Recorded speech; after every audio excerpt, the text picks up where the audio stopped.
Good morning students. आज अपन कुछ महत्वपूर्ण तथ्यों के ऊपर बात कर रहे हैं।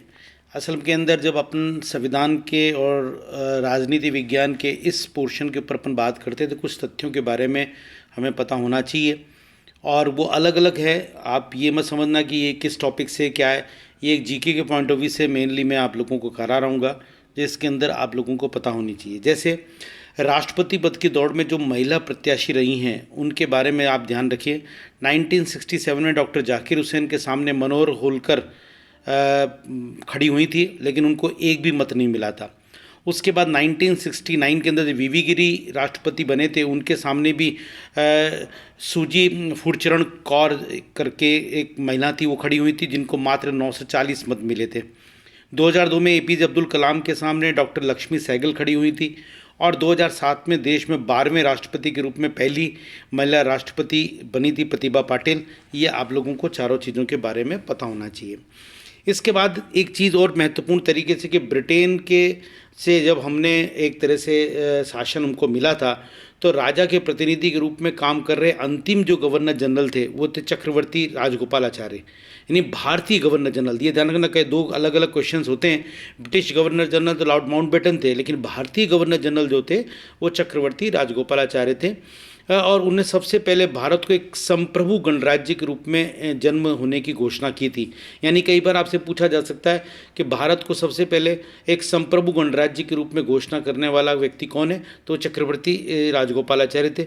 फिर देश में पहले राष्ट्रपति चुने गए डॉक्टर राजेंद्र प्रसाद ने शपथ ली थी उसके बाद में, और तब डॉक्टर राजेंद्र प्रसाद ने जनता को संबोधित किया था, पहले हिंदी में और फिर अंग्रेजी में, और उन्होंने कहा था कि अपने इतने लंबे इतिहास में हम पहली बार एक विशाल भूभाग को एक संविधान और एक ही गणराज्य के अधीन आते देख रहे हैं।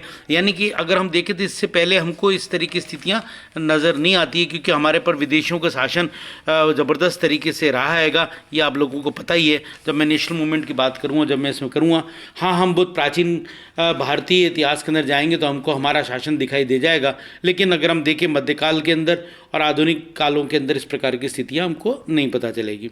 एक चीज़ और कि जब कैबिनेट मिशन के जो प्रावधान थे उनके अनुसार राज्य विधान सभाओं द्वारा नवंबर 1946 में संविधान सभा का गठन किया गया था और सभा ने 2 साल 11 महीने 18 दिन में 105 बैठकें कर संविधान बनाया था। कुल 284 सदस्यों ने हस्ताक्षर किए थे संविधान के प्रारूप पर, ये ध्यान रखिएगा आप।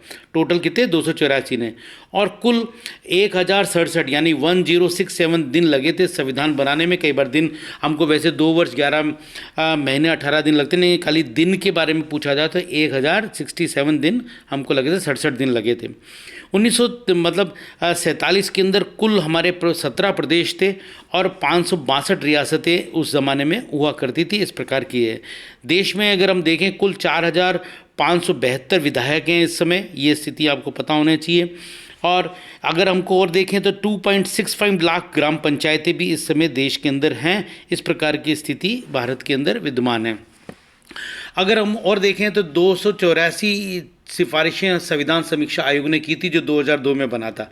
असल के अंदर संविधान को 95 बार संशोधित किया जा चुका था उस समय तक। आज की तारीख में तो 103 बार संशोधित किया जा चुका है। पहला संशोधन 1951 में किया गया था। 22 फरवरी 2000 को भारत के मुख्य न्यायाधीश रह चुके जस्टिस एम.एस. वेंकटचलैया की अध्यक्षता में 11 सदस्यीय संविधान समीक्षा आयोग बना था। आयोग ने 30 अप्रैल 2002 को अपनी रिपोर्ट भी पेश कर दी थी सरकार को, और उसी रिपोर्ट में कई तरह की चीज़ें इसके अंदर बताई गई थी, लेकिन दुर्भाग्य से कई चीज़ें क्या कुछ भी असल के अंदर भारत में उस रिपोर्ट को लागू नहीं किया गया। इस प्रकार की स्थिति हैं। 1950 के अंदर जो भारत की जनगणना थी वो करी गई थी, उसके अंदर 32 करोड़ की जनसंख्या थी और आज 115 करोड़ से ऊपर हम जा चुके हैं। ये स्थितियाँ इसके अंतर्गत हैं।